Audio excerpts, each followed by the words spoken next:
안녕하세요, 대표님들. 요즘 대표님들이 사입에 대해서 저한테 많이 물어보시는 거예요. 요즘 사입 어떠냐? 가져왔다가 재고만 쌓이고 팔리지도 않아서 못 해먹겠다. 이런 말씀 진짜 많이 하시더라고요.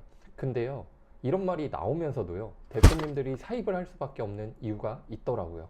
사입을 해야 큰 돈을 번다 하고 남들이 다 파는 걸 팔면 경쟁력이 없다고 다들 이렇게 말하니까요. 이런 말들을 들으며 마음속으로 내가 돈을 못 벌고 있는 게 사입을 안 해서인가? 아, 그럼 사입이 정답인가? 이렇게 생각, 마음 깊숙이 자리 잡게 되는 거죠. 결국 실력이 제대로 쌓이지 않은 상태에서 등 떠밀리듯이 에이 모르겠다, 사입해보라니까 해봐야지 이러고 적게는 1, 200, 많게는 수천만 원까지 그냥 들여오십니다. 그리고 저처럼 천만 원씩 손해를 보시는 대표님들도 계시는 거죠. 대표님들, 사실 사입을 안 해서 돈을 못 버는 게 아니라 절대적으로 중요한 기본 실력이 없으셔서 그런 건데요. 사입을 해야만 돈을 번다, 그런 말에 현혹되지 마시고 제가 지금부터 알려드리는 사입 이야기를 잘 들어보시고 나는 과연 이 부분이 다 해결되어 있는가 부터 체크를 하시면 됩니다. 만약 이 부분이 해결되지 않았다면 제가 해결되지 않은 부분을 어떻게 해결해야 되는지까지 영상에서 말씀드릴 테니까요. 오늘 영상 끝까지 잘 집중해 보시길 바랍니다. 자, 저희 생각의 전환을 한번 해볼까요? 지금까지 누구나 말하던 시장을 보아라, 검색수, 상품수, 광고비를 체크하라, 이 부분을 딱 떼고 정말 순수하게 본질을 한번 생각해 볼까요? 정말 순수한 본질을 알려면 우선 저희의 제품을 구매해주는 고객의 입장으로 가야 합니다. 자, 한번 예를 들어볼게요. 이런 사람이 있습니다. 자전거로 출퇴근하시는 고객님입니다. 날씨가 추워져 손이 너무 시렵다, 이런 생각을 하면서 출근을 하게 됐죠. 출근하고 보니 이 손 시린 게 해결됐으면 하는 겁니다. 속으로 그럼 어떤 게 있을까? 쇼핑몰에 들어가겠죠. 쇼핑몰에 들어가서 가장 먼저 할 행동은 뭘까요? 맞습니다. 키워드를 검색해 볼 것입니다. 고객님은 자전거를 타는 사람이니 당연히 자전거 방한장갑, 자전거 겨울장갑, 이런 키워드로 찾아보시겠죠. 여기서 대표님들이 깨달으셔야 되는 점은 뭘까요? 키워드 검색수나 광고비 데이터가 중요한 게 아니라 우선 핵심은 고객이 어떤 키워드에서 어떤 제품을 원하는구나를 먼저 깨달으셔야 됩니다. 내가 아무리 그 키워드가 데이터가 좋다는 걸 알아봤자 그 키워드에서 고객이 원하지 않는 제품은 가져오시면 안 되니까요. 사입의 가장 중요한 열쇠는 고객의 마음을 이해하는 것으로부터 시작하게 됩니다. 자, 그럼 고객이 이제 자전거 방한 장갑을 치고 들어왔습니다. 썸네일이 여러 개 보이네요. 과연 내 썸네일이 선택받을 수 있을까요? 만약 내 썸네일이 선택받으려면 어떻게 해야 할까요? 그 수많은 고객들은 도대체 어떤 제품을 원하고 있을까요? 그냥 두툼한 자전거 방한장갑, 아니면 가벼우면서 따뜻한 터치까지 잘 되는 자전거 방한장갑.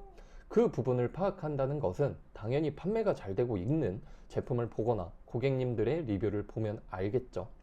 이것 또한 단순 누가 잘 팔아서가 아닌 고객이 그런 제품을 원하고 있기 때문에 그 제품이 잘 팔리고 있다는 사실을 먼저 깨달으셔야 됩니다. 이 중요한 부분을 계속해서 놓친다면 우리는 정말 외운 공식대로의 아무 제품을 가져오다가 큰 실패를 맛볼 수 있으니까요. 자, 그럼 고객이 원하는 썸네일 부분까지 해결돼서 내 상세 페이지로 들어와 줬는데 그 다음으로 생각해야 될 것은 무엇일까요? 당연히 이 또한 고객의 입장이겠죠. 자전거 방한 장갑을 찾는 대부분의 고객은 어떤 점이 가장 불편했고 또 어떠한 기능을 가진 자전거 방한 장갑을 좋아할까? 그 부분이 완벽하게 상세 페이지에 녹아 들어가져 있어야 되는 겁니다. 제일 무난하게는 자전거를 타다가 추워서 힘들었던 모습을 보여주면서 그 부분을 해결해주는 모습을 넣어주면 되겠죠. 자, 그럼 어찌어찌 고객이 원하는 니즈를 다 충족하는 부분을 상세 페이지에 넣어줬다고 합시다. 고객이 나의 문제를 해결해주는 부분을 확인했지만 정말 그게 되는지 확신이 안 들겠죠.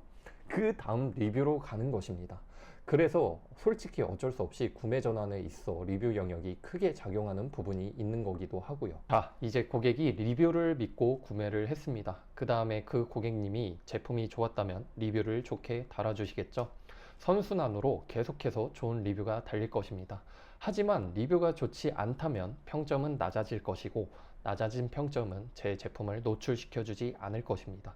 제가 지금까지 말씀드린 부분을 단 한 가지라도 놓치셨다면 사입은 실패하셨다고 보셔야 합니다. 자, 이렇게 봤을 때 저희가 신경 써야 할 건 뭐였죠? 정리 한번 해보도록 하겠습니다. 첫 번째로 고객이 원하는 상품명, 두 번째로 고객이 원하는 썸네일, 세 번째로 고객이 원하는 상세 페이지, 네 번째로 고객의 확신을 주는 리뷰, 다섯 번째로 고객의 불편함을 실제로 해결해주는 상품입니다. 이 고객의 불편함과 불안을 모두 해결해 줄 수 있는 상품을 찾아야 소싱을 성공했다고 볼 수 있는 겁니다. 자, 대표님들, 데이터가 중요한 게 아니라요. 가장 본질이자 핵심은 고객의 입장에서 생각하는 것부터가 소싱의 시작이라고 할 수 있습니다. 그 다음에 데이터가 들어가야 되는 것이고요. 물론 이게 다 완벽하지 않더라도 돈은 벌 수 있습니다. 하지만 그건 운이라고 부를 수 있겠죠. 고객의 입장에서 불편함과 고민을 해소시켜 줄 수 있는 상품을 찾으셔서 녹여내야 그게 진짜 실력이라고 할 수 있습니다. 여기까지 말씀드렸을 때 대표님들은 과연 저 부분들을 완벽하게 습득하고 이해하시면서 사입을 하시나요? 제가 소신 발언을 하나 하자면 저 부분들이 완벽하게 되어 있다면 실패할 확률은 극히 낮다고 봅니다. 아니 근데 저거 다 챙기려면 너무 어렵고 사입할 수 있는 건 맞아? 맞아요, 대표님들. 그래서 소싱이 어려운 거고 이 부분들을 완벽하게 가져갈 때까지 돈을 계속 잃어보고 상품도 버려보면서 실력이 쌓여 결국에는 높은 경지에 있는 셀러로서 성장하게 되는 겁니다. 이 본질을 대표님들이 꼭 이해하셔야 됩니다. 수학 문제를 외우는 것이 아니라 이해하고 푸는 것처럼요. 사입의 본질을 이해하신다면 모든 영역에 있어 사입이 훨씬 쉬워지실 겁니다. 영상이 길어지면 지루해질까봐 본질은 이해했는데 또 실전은 다르잖아요. 그래서 다음 시간에는 상품명에 있어 자세하게 다뤄보도록 하겠습니다. 앞으로 쇼핑몰에 있어 전반적으로 가장 중요한 본질을 다루고 그 본질을 이해하고 응용하면서 돈 버는 방법을 알려드릴 테니까요. 영상 끝까지 시청해 주시면 감사하겠습니다.